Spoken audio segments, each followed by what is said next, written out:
He's the prime cut passer from behind the meat counter. It's Fairway Frank.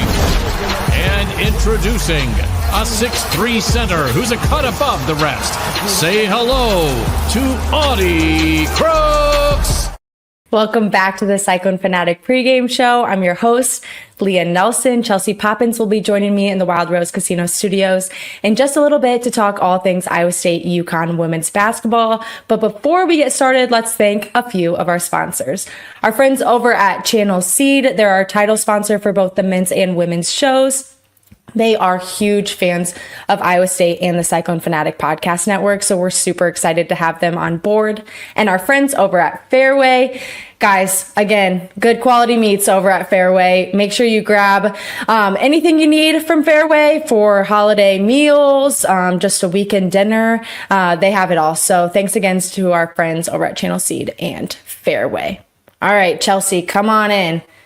How are you? It's been a little, not really, just saw you last week. Yeah, I know. It's a long time. It's a long time, but we've got, a fun thing to talk about. Iowa State, UConn, obviously a really big game, but kind of just hopping right in.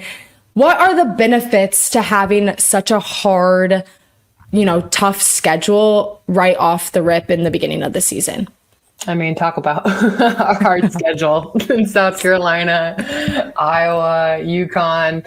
I would say that the games like this right off the bat, like it exposes the areas that you need to improve on as a team and as players.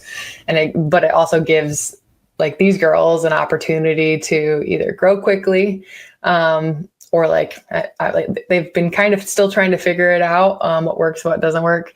And hopefully someone will step up. But I think it's a learning opportunity to play against teams like that. And it builds mental toughness. It teaches players how to respond in adversity. And it just prepares them for that high level competition that they're going to see in conference play, but also like the postseason. So games like this right off the bat, I think can only build them up. They're going to take a lot from them. And hopefully they adjust and make those adjustments before conference play. You mentioned South Carolina, obviously a really tough game. We all kind of remember it. But how does Iowa State avoid a South Carolina repeat when they play UConn? I would say they did a terrible job at turnovers. Rebounding wasn't great versus South Carolina. What was it, 32-4 in the first half? They allowed too many second chance points, and ultimately other players have to score outside of Audie Crooks. It can't just be her. It can't just be Addie Brown and Emily. Like you need the other roles to step up and take shots when they're open. Like even you saw Eastern Illinois this game, Audie was the primary scorer. Addie Brown also did the scoring, but there was times Kelsey Jones had a wide open lane to the hoop, and Audie's yelling at her to take it to the hoop because Audie's tired of getting having to do everything down low. And I think it just states that other players need to step up and they need to do it fast because it's not going to get easier from here. You make a good point with players other than Addie, Audie, Emily. Just because we saw what happened with Addie going out of the game against Iowa with multiple fouls in that first half. And we saw how Iowa State definitely struggled. So if other players can kind of step up, I think it will definitely benefit them in this game. Yeah. Well, also it's going to open up Crooks down low. 1,000%. Stretch the defense because there's other people that they have, UConn has to look out for and has to actually guard instead of doubling down low or getting the hands in the lane to disrupt that pass. So, sticking on kind of Audie and trying to get the ball in her hands, assuming UConn's bigs are going to be better than Iowa's bigs and be able to stop Audie a little bit better. How can Iowa State continue to get the ball in Audie's hands, give her the ball, make sure she's scoring like she has been these last few games? I think it comes down to that, stretching the defense, their players stepping up so that the defense can't just clog the lane because, there's been a lot of times, a lot of games where you see Emily Ryan, there's a lot of forced passes to Crooks. And that's where all those turnovers come from because everyone's their eyes are drilling into Crooks, and everyone knows where the ball is going, and they know they're not looking. The other players aren't looking to score. Like, everyone knows where the ball is going.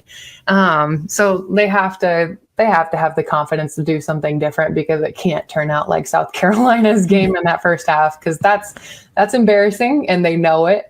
And it's a learning opportunity, and hopefully they'll step up, and other players will have that confidence to. I think also, like, you play against South Carolina, you go into UConn, you got to be a little less nervous than you were initially going into the South Carolina game. 1000%. Moving over kind of to Iowa State's defensive side, obviously our girl Paige Beckers, big fan, but how can Iowa State stop her? I mean, she's the UConn's leading scorer.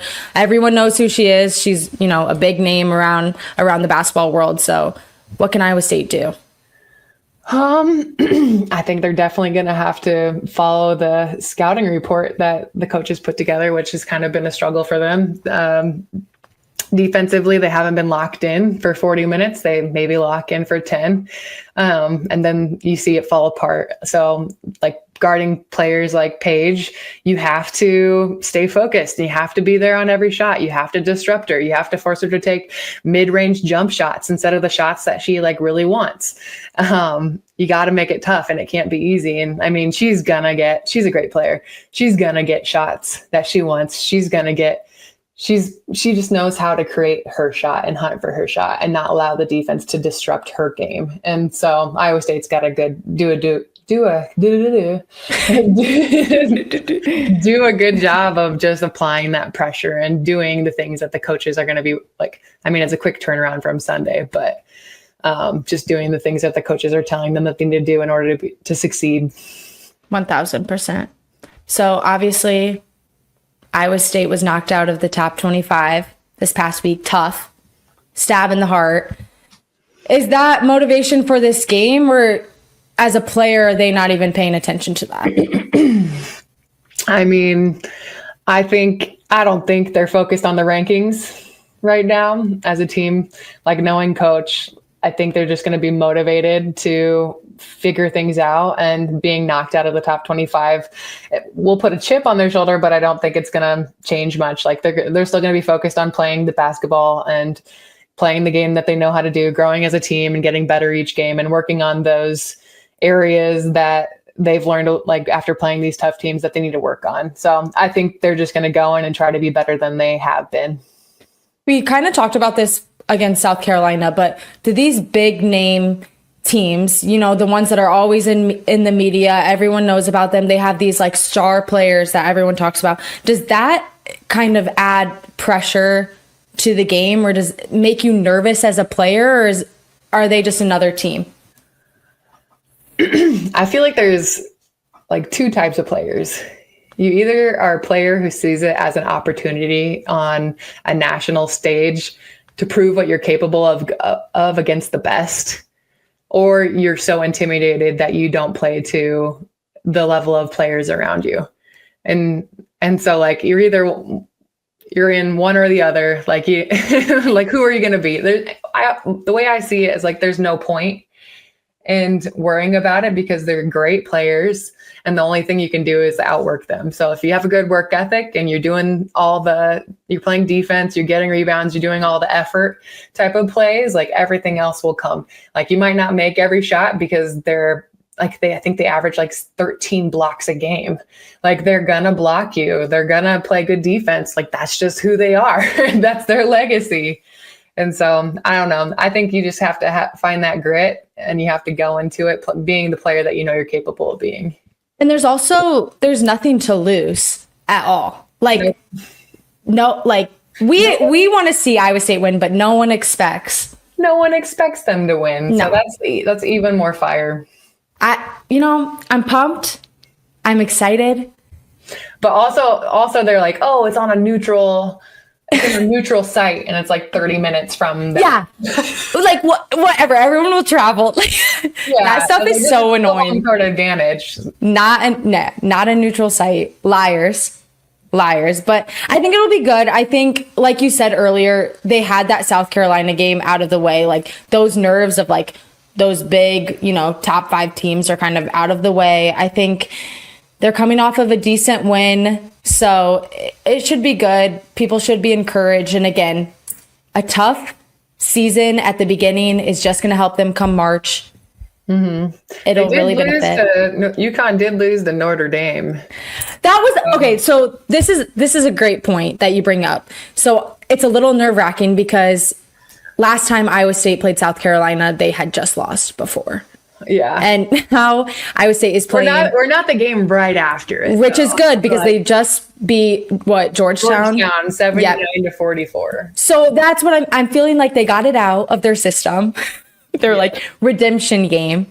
Yeah. But because all you see is win, one loss. Yes. So it's a little that was a little nerve-wracking when I saw that, but again, I think they got it out against Georgetown, which is encouraging. So maybe it'll be. But nonetheless, they're going to show up with their A game. So I was 1,000% do the same. And hopefully, no, not hopefully. I know they'll show up with their A game. Damn right. Boom. So, well, thanks, Chelsea. I'm excited. You can tune back in, everyone, for our post-game show right after the game. We'll have all the insights. We'll break everything down, and we're going to be in good spirits no matter what. So, go Cyclones. Woo! Go State.